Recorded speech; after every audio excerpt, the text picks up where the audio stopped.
যুক্তরাষ্ট্রের হামলার পরও গোপনে পারমাণবিক কর্মসূচি চালিয়ে যাচ্ছে ইরান। লন্ডন ভিত্তিক সংবাদ মাধ্যম ইরান ইন্টারন্যাশনালের এক প্রতিবেদনে এমন চাঞ্চল্যকর তথ্যই উঠে এসেছে। ইরানের এই কার্যক্রমে সরাসরিভাবে জড়িত রয়েছে ইউরোপ অঞ্চলের দেশ ভিয়েনা।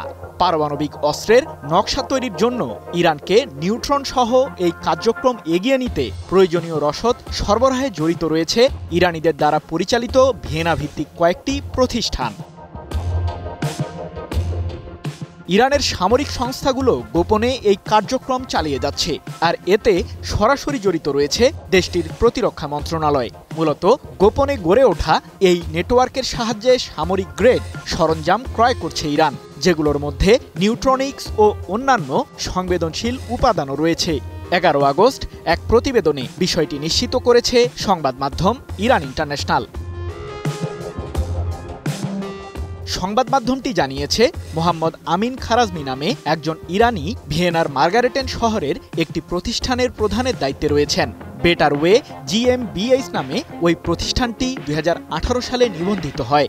একই ঠিকানা ব্যবহার করছে আরও দুটি সংস্থা। উভয়ই ইরানি নাগরিকদের ব্যবস্থাপনায় পরিচালিত হচ্ছে বলে দাবি করেছে ইরান ইন্টারন্যাশনাল।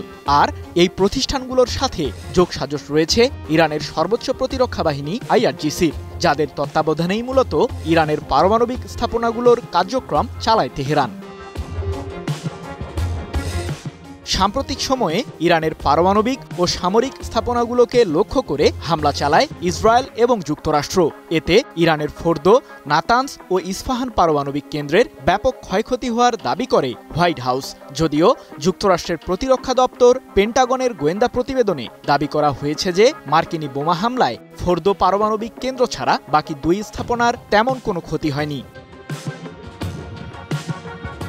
এদিকে পারমাণবিক কেন্দ্রে যুক্তরাষ্ট্রের বোমা হামলায় ক্ষয়ক্ষতির জন্য জরিমানা আরোপের ঘোষণা দিয়েছে ইরান। অন্যথায় মার্কিন প্রশাসনের সাথে পারমাণবিক ইস্যুতে কোনো ধরনের আলোচনায় বসবে না বলে হোয়াইট হাউসের উদ্দেশ্যে পরিষ্কার জানিয়ে দিয়েছেন ইরানের পররাষ্ট্রমন্ত্রী আব্বাস আরাকচি।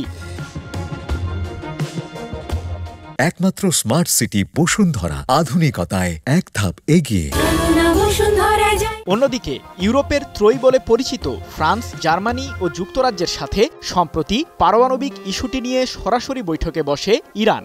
তুরস্কের ইস্তাম্বুল শহরে অনুষ্ঠিত হওয়া ওই আলোচনায় ইরানের পারমাণবিক কার্যক্রমের বর্তমান পরিস্থিতি নিয়ে মত পোষণ করে দেশটির প্রতিনিধিরা।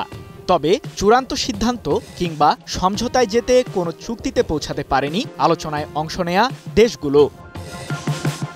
সৃজন মাহমুদ, নিউজ 24।